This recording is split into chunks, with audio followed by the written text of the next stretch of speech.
तो जय जगन्नाथ सांग माने एनपीसीआई तरफ आसी एक बड़ खबर। तो चलतु सांग माने एनपीसीआई रिक्वायरमेंट तरफ कौन कौन एलिजिबल रही। तो चलतु यही वीडियो माध्यम पूरा डिटेल्स पाई देखिपारे आपण माने पूरा डिटेल्स। तो वीडियोटी शेष पर्यंत देखि सांगसाथी सह शेयर करेंगे एवं चैनल टी को नुआ आसते चैनल टी को सब्सक्राइब कर रखिए। तो चलतु देखा प्रथम आपण कौन रोचे। नंबर 1 रोचे आपनकर organization nuclear power corporation of India limited NCPIL तरफ वैकेंसी। नंबर 2 रे आसी आपनकर टाइप ऑफ जॉब जॉब आपनकर केमती रहइबो ना जॉब रहइबो आपनकर परमानेंट जॉब। नंबर 3 रे आसी आपनकर कैटेगरी कैटेगरी आपन कोन कोन रहइबो कैटेगरी रहइबो आपनकर सेंट्रल गवर्नमेंट जॉब। रे आसुची नेम ऑफ द पोस्ट ना आपनकर पोस्ट कोन रहइबो पोस्ट रहइबो इंजीनियर ट्रेनर। ए वीडियो रे पूरा डिटेल्स आपण माने पाई परिबे।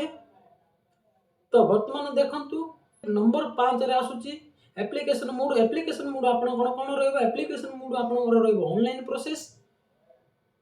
नंबर 6 रे आसुची हाउ कैन अप्लाई को माने अप्लाई करि परिबे ना ऑल इंडिया कैंडिडेट अप्लाई करि परिबे। नंबर 8 रे आसुची आपण मानकर प्लेस ऑफ द पोस्टिंग ना पोस्टिंग आपण मान कोठी रहइबो पोस्टिंग रहइबो आपण मानकर इंडिया भितरे। नंबर 8 रे आसुची जेंडर आपण मान कोन रहउची जेंडर रहउची बोथ मेल बा फीमेल अप्लाई करि परिबे। तो इंपोर्टेंट डेट आपण मान कोन रहउची ना एप्लीकेशन स्टार्टेड डेट रहउची आपण मानकर 10 अप्रैल 2026 आरंभ होई सारिची एवं लास्ट डेट रहउची आपण मान 30 अप्रैल 2026। तो 30 अप्रैल 2026 पूर्व आपण माने फॉर्म टी को भरि नियंतु। तो इंटरव्यू रे मेंशन भी रही जून 2026 भितर हम। तो एज लिमिटेड आपण मन कोन रही ना एज लिमिटेड रही आपनकर मिनिमम 21 वर्ष टू मैक्सिमम 31 वर्ष पर्यंत। तापर देखंतु सिलेक्शन प्रोसेस आपण मन कोन रहउची। तो सिलेक्शन प्रोसेस आपण मन कोन रहउची सिलेक्शन प्रोसेस रहउची नो एग्जाम हबो नाही। नंबर 2 रे रहउची शॉर्ट लिस्ट बेस्ड रहिबो। नंबर 3 रे रहउची पर्सनल इंटरव्यू। नंबर 4 रे रहउची मेडिकल एग्जामिनेशन रहिबो। ए सब प्रोसेस रे मिली परिबा आपन को सिलेक्शन।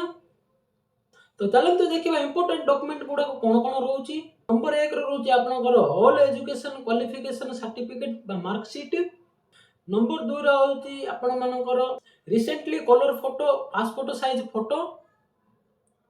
और नंबर 3 रे आछी आपन मन validity email ID validity mobile number registration हेतिबा दरकार। नंबर 4 रे आछी आपन कैस्ट सर्टिफिकेट जाके SC ST OBC EWS. Number 5 रे आछी आपन स्कैन्ड सिग्नेचर। तो नंबर 6 रे आछी आपनकर वन आईडी प्रूफ आधार कार्ड वोटर कार्ड एवं पैन कार्ड एवं डीएल थिबा दरकार। तो नंबर 7 रे रहउची आपनकर application form only for registration करि परिबे। धन्यवाद सांग माने वीडियोटी शेष पर्यंत देखिथिबार आपण मानको धन्यवाद। तो वीडियोटी भल लागिला आपण माने शेयर करंतु सब्सक्राइब करंतु एवं लाइक करंतु। जय जगन्नाथ।